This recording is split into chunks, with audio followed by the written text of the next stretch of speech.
Oke, Bapak Ibu semua, teman-teman sekalian, perkenalkan nama saya Riko Pranata. Untuk yang belum kenal, eh, video ini saya dedikasikan untuk diri saya pribadi 100%.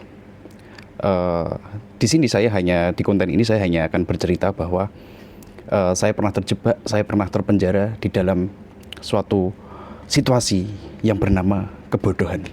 Kebodohan mengantarkan saya pada eh, tahap-tahap atau step-step yang sebenarnya saya akhirnya pasrah pada suatu keadaan yang apakah benar keadaan itu seperti ini? Apakah tidak ada cara atau solusi untuk merubahnya?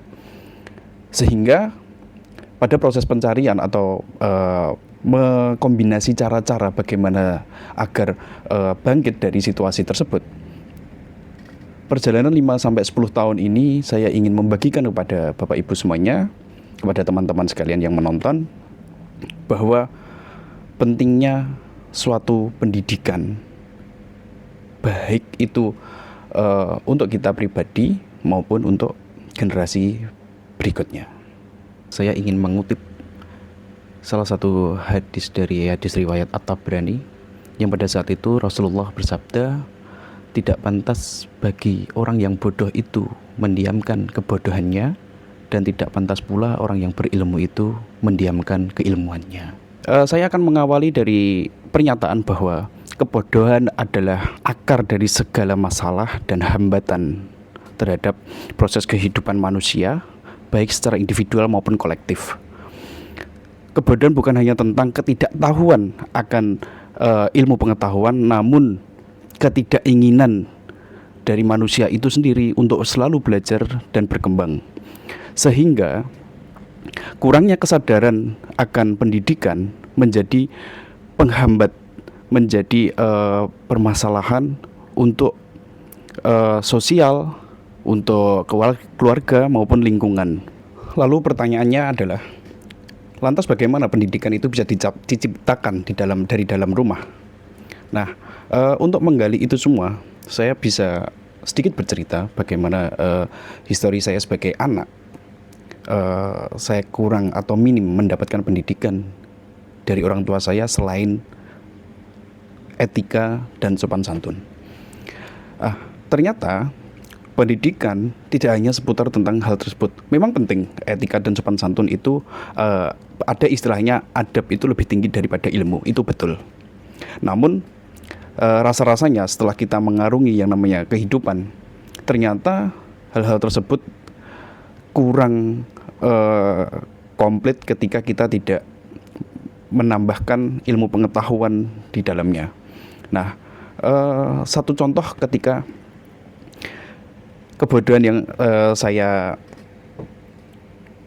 lalui, yang dimana sebenarnya itu sebenarnya bukan menjadi sebuah penyesalan saya, tidak. Namun ternyata dewasa ini saya merasa bahwa kalau tahu bahwa endingnya akan seperti ini, pasti saya tidak akan melakukan itu.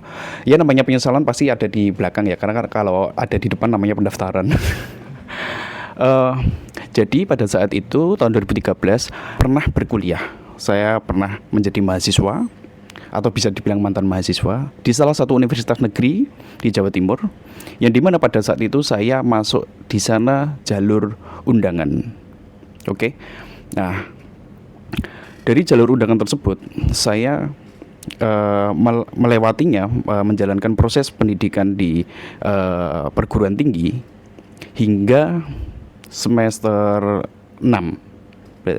Saya masuk 2013, kemungkinan saya akhirnya memutuskan untuk mengundurkan diri itu tahun 2015 atau 16 lah kurang lebih.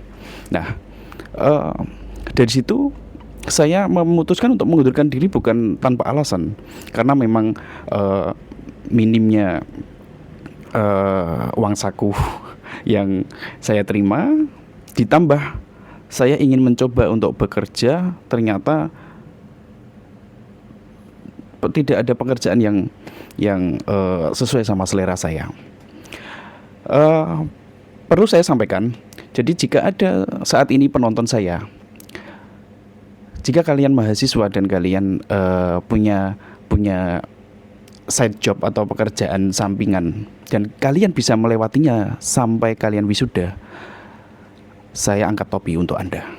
Karena situasi yang tidak bisa kita kondisikan, misalnya ada pergantian jam kuliah tiba-tiba, terus pada saat kita bekerja belum tentu kita menemukan partner yang bisa menerima yang bisa mengiyakan tawaran kita untuk mengganti jamnya itu. Belum tentu bisa. Jadi saya sangat salut kepada kalian teman-teman yang bisa melewati proses perkuliahan di perguruan tinggi, yang bisa punya pekerjaan juga untuk menambah uang saku mungkin, atau seperti apa. Nah, itu saya sangat salut. Nah, pastinya kalian sudah tahu juga bagaimana konsekuensi ketika dua hal tersebut dipadukan, antara pekerjaan yang dimana kalian dituntut untuk totalitas, pastinya integritas kalian di dalam pekerjaan tersebut. Di saat yang sama kita juga dituntut untuk menyelesaikan pendidikan kita di perguruan tinggi. Itu memang pilihan-pilihan yang sangat menguras pikiran juga. Terlebih kita bisa memutuskan. Nah, pada saat itu saya dihadapkan dengan hal-hal tersebut, sehingga muncul keputusan di situasi yang kurang tepat.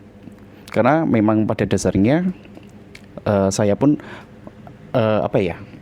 nantinya juga akan mengulangi beberapa program studi, beberapa mata kuliah. Nah, dewasa ini mengantarkan saya pada sedikit flashback kepada kisah masa lalu, yang dimana saya sedikit berandai-andai bagaimana seandainya pada saat itu saya bisa melewati ini semua. Pasti saya kemungkinan saja, pastinya detik ini saya mungkin punya pekerjaan yang lebih layak mungkin, atau mungkin saya sudah mencapai apa-apa yang mungkin saya inginkan. Kita bicara berandai-andai aja sih. Memang tidak mudah bagi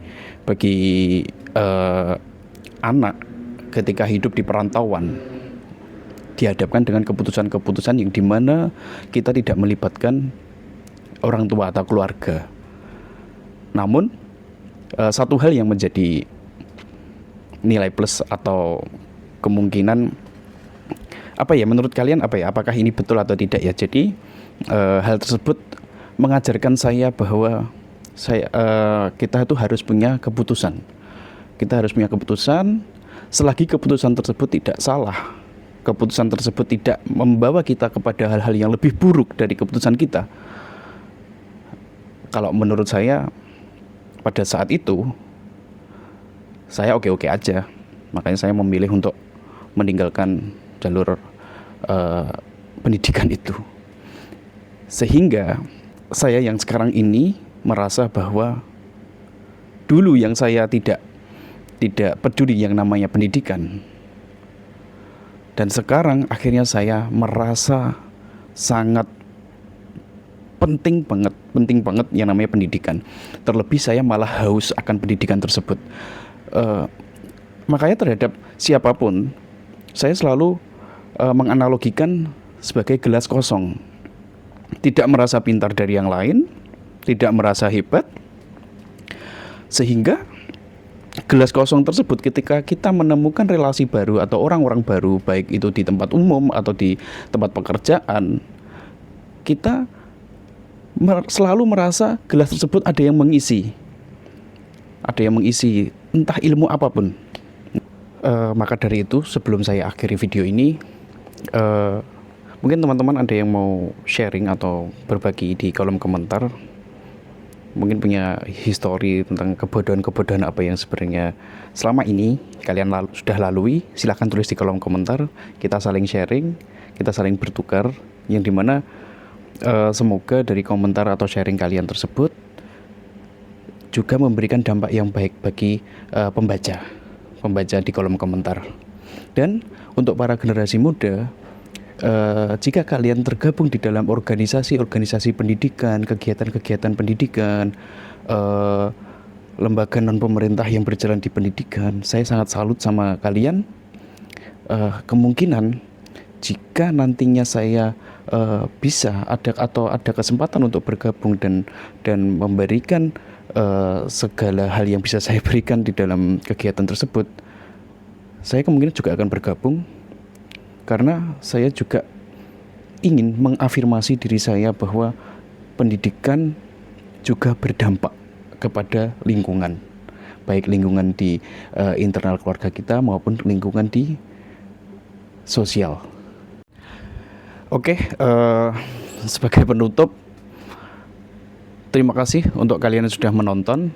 Semoga dari kisah saya ini tadi kalian dapat mengambil hikmahnya atau ada manfaatnya untuk kalian yang